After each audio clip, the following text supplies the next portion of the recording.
Miq të emisionit Koha Shtesë, sot do të rikthehemi për të bërë një tjetër intervistë, do të diskutojmë shumë sa i përket lojtarit shqiptar më në formë. Vedat Muriqi është njeriu i cili ka shënuar golin e fitore sot për Mallorcën kundër Real Madridit. Një fitore 2-1, Muriqi shënon në minutën e fundit dhe ka shpërthyer me njërin lot. Arsye e lotëve, për këto dhe shumë tjera do diskutojmë me një legjend futbollit shqiptar, nuk do ta quajmë vetëm Kosovës, me Skënder Kapra. Skënder, përshëndetje.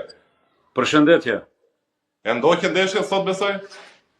Pa tjetër që po, e thatë edhe ju, Mallorca e fitoi ndeshjen në minutat shtesë 2-1, që ishte një fitore shumë e rëndësi, pas që djetë Mallorca lufton për të siguruar mbijetesën në ligën spanjolle, dhe pikërisht golin e fitores në minutat shtesë e shënoi i madhi Vedat Muriqi. Arsyeja e lotëve të Muriqit, kush janë? Arsyeja e lotëve më duket fiketimi që bën tifozët shqiptar për shkak që sipas tyre ishte tradhtar për ndeshjen me Turqinë? Pajtohem edhe unë me ju, pikërisht pas golit lotët e tij ishin për t'i demantuar gjitha ato komente negative ndaj tij pas ndeshjes Kosovë-Turqi. Po përse erdhi gjithë ai mllëf, profesor, i tifozëve shqiptar që etiketonin në ato lloj mënyre Muriqin?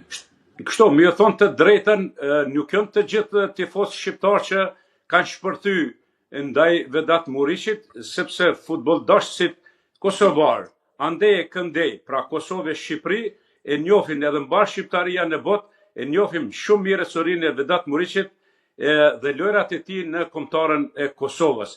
Po, mirë po, ka dashakeq, ka shpirt lig, të cilët as nuk kanë njohuri mbi lojën e futbollit, as nuk din se çka është loja e futbollit, kështu që normal edhe shpërthen me komente negative, gjë që ajo gjë është mjaft primitive.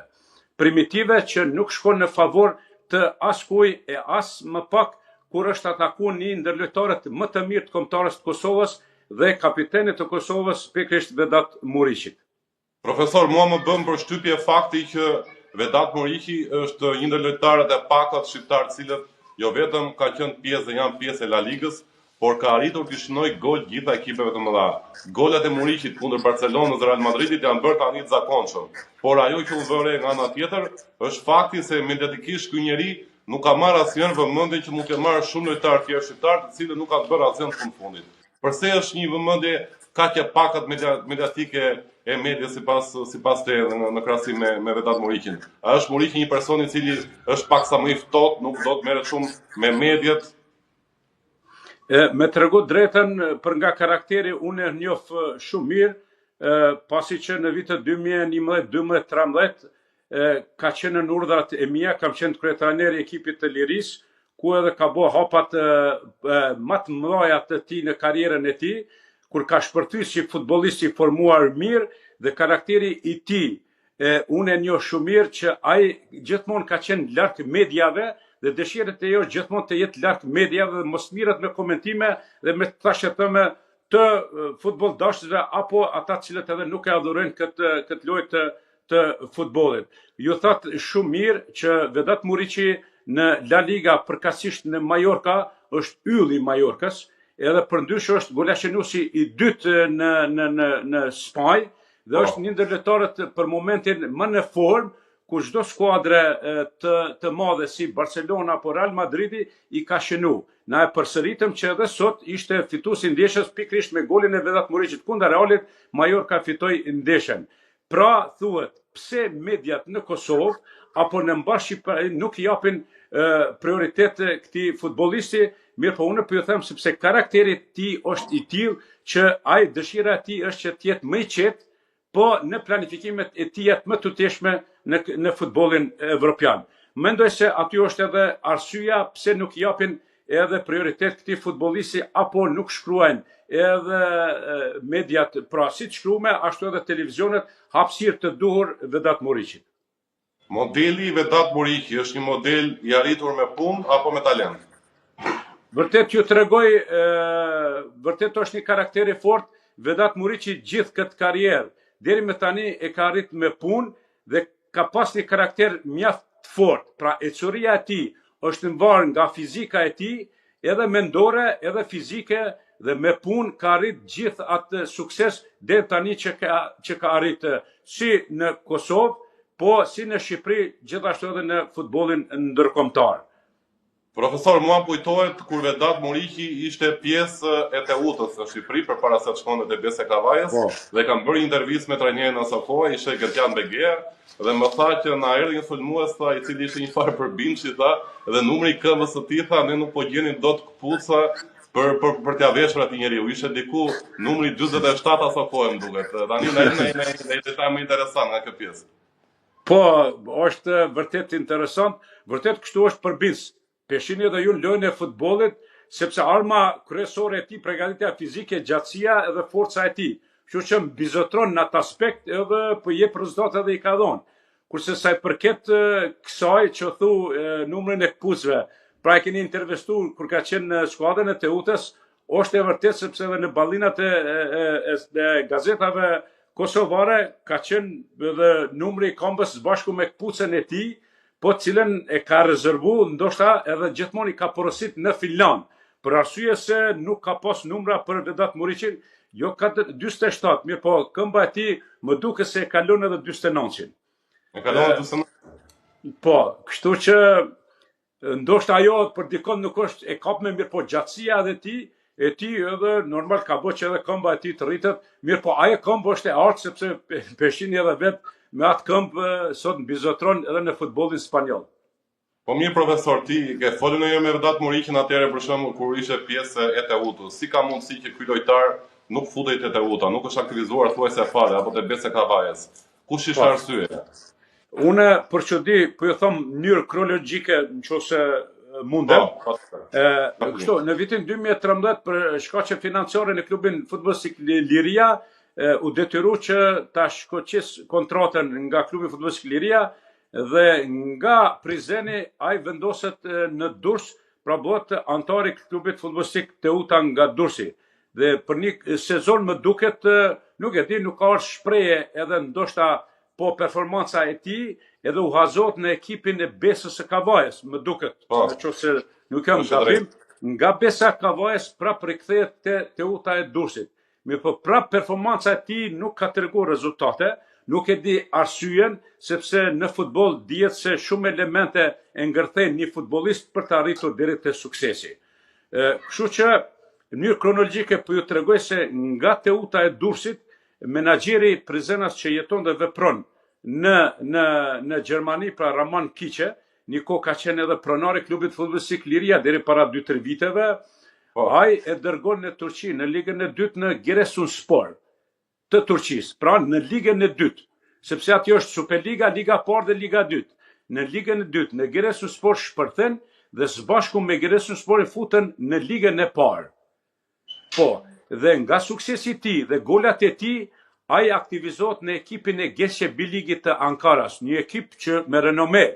Mirë po, ja që në atë kohë ishte në ligën e parë. Dhe në Geçebilig tregon performancë dhe shënon thojase në çdo ndeshje. Nga Geçebiligi kalon në Rizespor, pra në ekipin e Rizesporit, por në futbollin turk në Superlig.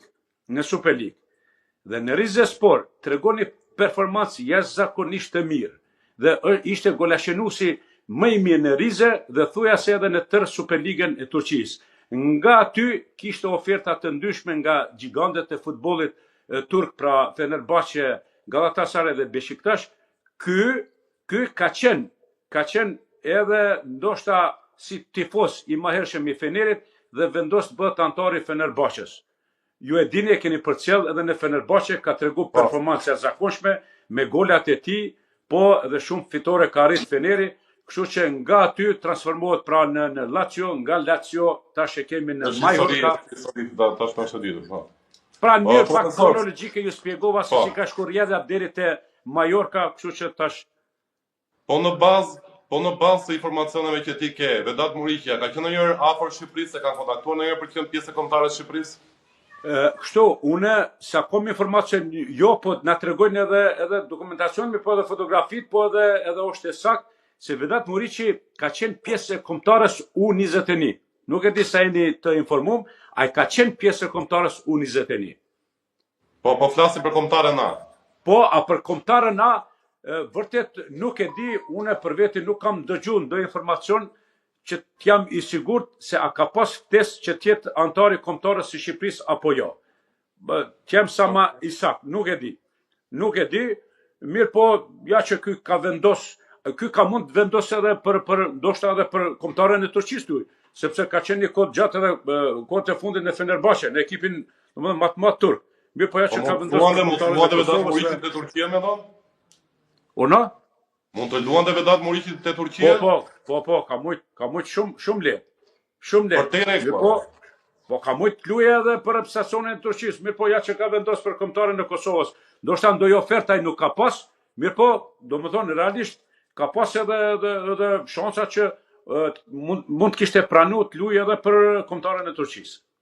Kjo është edhe një përgjigje në fakt për gjithë kritikat që kanë ardhur për Vedat Muriqin, etiketuan si tradhtar për fakti që ky djalë është duke veshur fanellën e Kosovës në një ndeshje kundër Turqisë, ku shumë mirë mund të ishte edhe me kundërshtarët, të cilët janë shumë më të fortë se sa Shqipëria dhe Kosova në këtë moment të futbollit, tregon gjithë krenarinë e tij dhe dëshirën për ta veshur atë fanellë Kosovës. Ju e pat pas ndeshjes Kosovë-Turqi, siç ishte edhe sonte pas ndeshjes Majorka-Reali, shpërthej në lot. Edhe pas ndeshjes me Turqinë, Vedat Muriqi shpërthej në lot. Unë nuk e di ku e marrin atë guxim shembull komentuesit që ta hedhin një balë syve pa t'ja hedhin Vedatit dhe t'i thojnë tradhtar, kur Vedat Muriqi po ta kishte fituar ndeshjen Kosova, do t'ishte në botror dhe ai do t'ishte futbollisti i cili ndoshta me këtë botror edhe do ta mbyllte karrierën futbollistike në arenën ndërkombëtare edhe në për këto kompeticione të mëdha siç janë evropiane dhe botrori. Pra ishte shansi i fundit të arrije me Kosovë në botror dhe të ishte pjesë e botrorit. Para mendoni këtë, po të ishte shansi yt apo imi, a do ta kishim vënë në shpreh apo në pyetje, këtë që mendojnë komentuesit. Profesor, tashmë shembujt në Shqipëri janë Armando Broja, Myrto Uzunin, Kosovë, Zhegrova, Muriqi, për ta pasur edhe ata fëmijët, ata futbollistët e vegjël tani të qartë. Sa ka qenë rroga e parë që është paguar Vedat Muriqi Kosovë? Dëgjoj. Jo Vedat Muriqi që shikojmë në sot e Majorka. Okej, ndoshta është qesharake, mirë po Vedat Muriqi në atë kohë edhe disa futbollistë tjerë nuk kanë luajtur për rrogë. Kanë luajtur për dinitet, kanë luajtur për fanelën e klubit futbollistik Liria. Aty edhe ku janë zhvilluar si talent dhe si futbollist. Do nuk ka qenë pyetje paraja as rroga, sepse ka qenë qesharake. Unë edhe një prononcim për media e kem dhënë që, domethënë, 200 rrogë në atë kohë ka qenë çfarë them. Po, 200 është pakesa e parë. Po, nuk ka qenë paraja, sepse edhe në jetën private Muriqi i ka pas kushtet familjare ekonomike, domethënë të mira, nuk ka qenë i varur të ketë prej futbollit, kështu që ajo ja ka ndihmuar në atë aspekt, kështu që në plan dytë ka qenë rroga, nuk ka qenë fare në pyetje a ka qenë 200, 400, 600 apo ku e di, mirë po ai ka vazhdu me karrierën e tij, me punën e tij, me guximin e tij, me aftësinë e tij dhe ja që sot ku e kemi.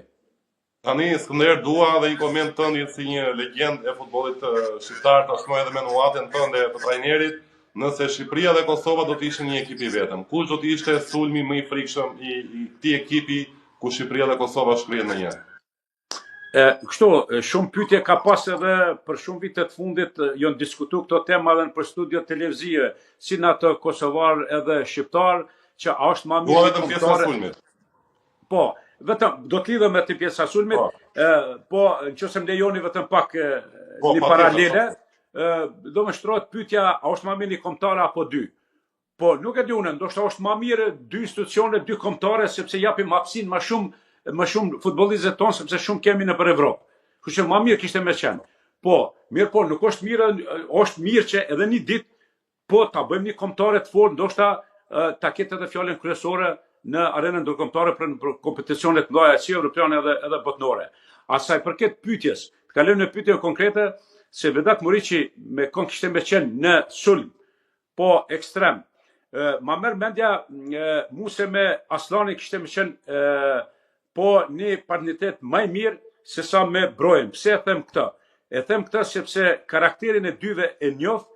Broja është një lojtar fenomenal, shumë i mirë, mirë po karakteri i tij nuk lejon sepse është si me tonë ka një karakter, një farë mendjemarrësie, ndoshta pajtoni me mu, ndoshta ajo pak edhe e kalon mbrapa brojen për ndryshe mbroja sot kishte me qenë një ndër lojtarët ndoshta edhe më të përmendur në arenën ndërkombëtare edhe në Evropë. Mirë po aty çalon pra te karakteri, po jo pse është djali keq, po mirë po problemi është që mendjemarrësia tek ne edhe ndikon negativisht në ecurinë e karrierës futbollistike. Për atë arsye jap përparësi pra Muriqit edhe Aslanit. Muriqi dhe Aslani. Po, kishte me qenë një dyshe më e mirë, po t'ishte një kombëtare. Okej, dyshe aktuale Kosovës, domethënë. Po, unë nuk du me favorizu pse ndoshta është e Kosovës edhe jam kosovar, sepse ne jemi një trup, okay? Mirë po, për performancën momentale, ju e patë edhe sot, ndoshta që se keni për qellë, pra Aslani shënoi një gol shumë mirë sot kundra Majcit. Po, mirë po edhe në vazhdimsi është në një formë. Për moment, po t'ishte një kombëtare, unë do të kisha dhënë përparësi Muriqit dhe Aslanit. Jo pse është kosovar, absolutisht jo, mirë po për momentin. Po.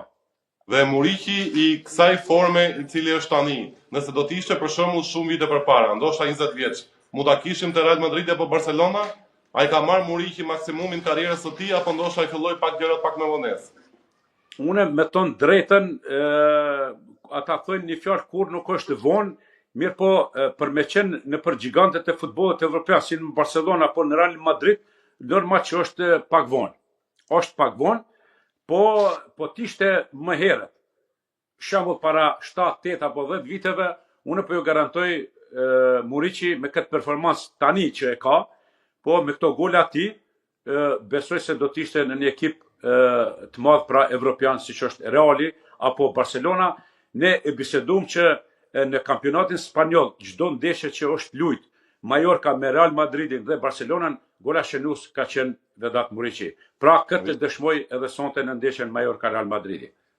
Sepse profesor ne kemi pasur një diskutim shumë të madh në studion ton, që kush është arsyeja që lojtarët shqiptar nuk arrin dot që të mbajnë hapin e madh në një ekip të madh. Domethënë nga e kaluara kemi pasur raste të ndryshme, ta Adnan Januzaj, ndoshta edhe vetë rasti e Don Zhegrova Sani, Armando Broja te Chelsea, Cristian Aslani te Interi, që kur vin momente që përkapin një ekip të madh si Chelsea, Interi apo Juventusi, nuk e mbajnë dot ritmin e tyre dhe bien. Dhe unë dua të bëj këtë pyetje, që pse ndodh kjo? Pse një lojtar shqiptar nuk bëhet një yll botror?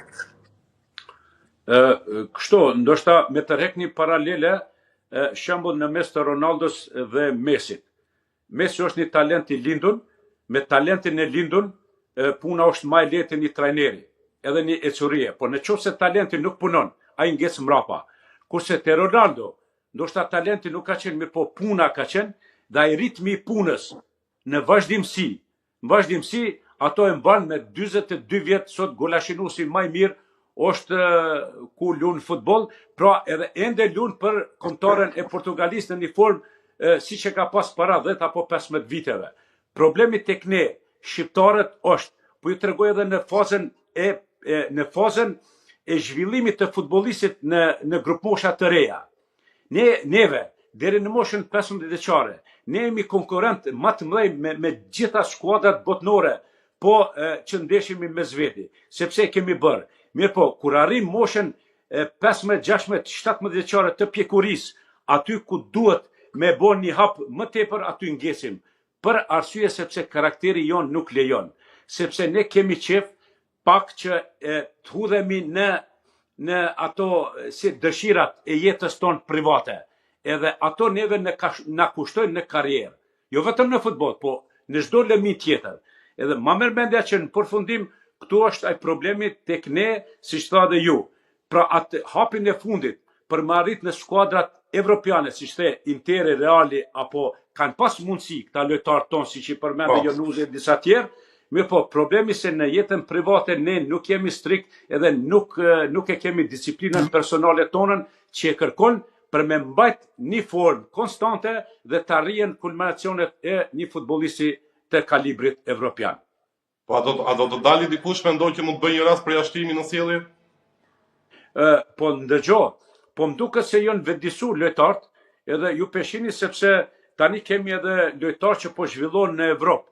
edhe e kanë disiplinën evropiane dhe punën profesionale që bëhet në Evropë, sepse e dini si në Kosovë si në Shqipëri ende jemi në ngecet e infrastrukturës të punës profesionale siç bëhet në klubet evropiane, kështu që më duket se shumica e lojtarëve kanë filluar ta kapin këtë trend dhe besoj që në të ardhmen futbollistët shqiptar do ta kapin këtë hap edhe këtë trend dhe ma merr mendje që shumë shpejt na do të kemi futbollistë që do të dalin vazhdimisht edhe do t'i kemi në klubet më të mëdha evropiane duke lozur futboll. Okej, profesor, aktualisht jetë shkolla e futbollit Fenerbahçe, më duket? Po, unë deri tani për 46 vite rresht kam qenë antar i klubit futbollistik Liria, ku edhe kam filluar karrierën. Është një emër, po i një klubit të madh pas Prishtinës në Kosovë. Aty kum vazhdu pos 2 viteve që kam luajtur në futbollin kroat, mirë po para thuja se asnjë viti nuk ka, jom tërhek nga klubi futbollistik Liria dhe tani më e kam shkollën private të futbollit Fenerbahçe, ku jemi të licencuar, pra kemi licencën direkt nga klubi, nga giganti i futbollit turk Fenerbahçe. Dhe tani kemi filluar në hapat e para, dhe është një interesim mjaft i madh në Prizren për të antarësu në shkollën e futbollit Fenerbahçe.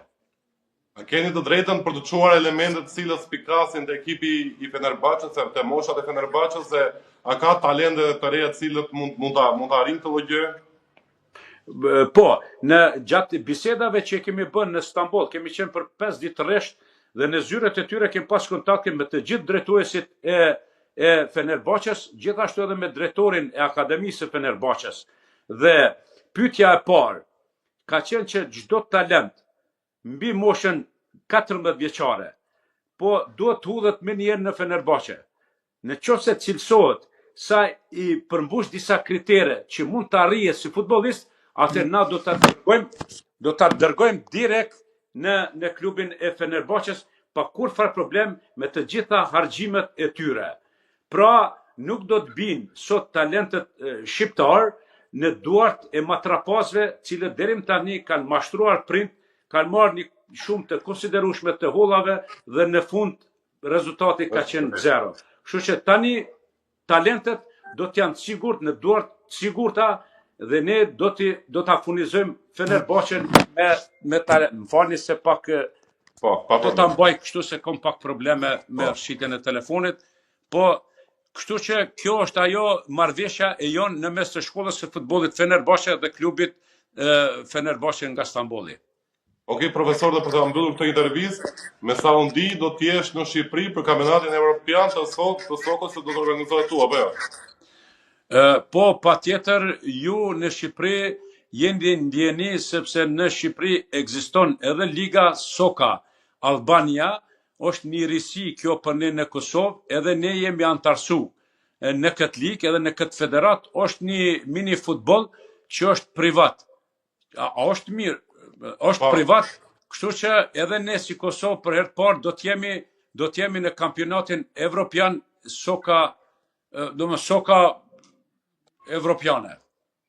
Okej, kush do të jetë, ka ndonjë emër nga lojtarët e mëdhenj që do të jenë pjesë e këtij ekipi?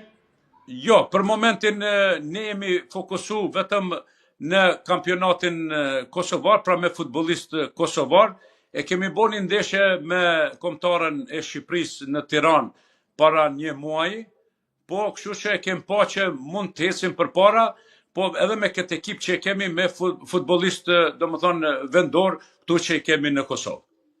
Profesor, shumë faleminderit që ishe pjesë e kësaj interviste dhe ne urojmë më të mirat, jo vetëm për Vedat Murishin, por për çdo lojtar shqiptar i cili na krenon dhe jep gjithë kontributin e tij në futboll. Faleminderit shumë, edhe unë ju falenderoj ju dëshiroj suksese në punë dhe shëndet. Shumë faleminderit.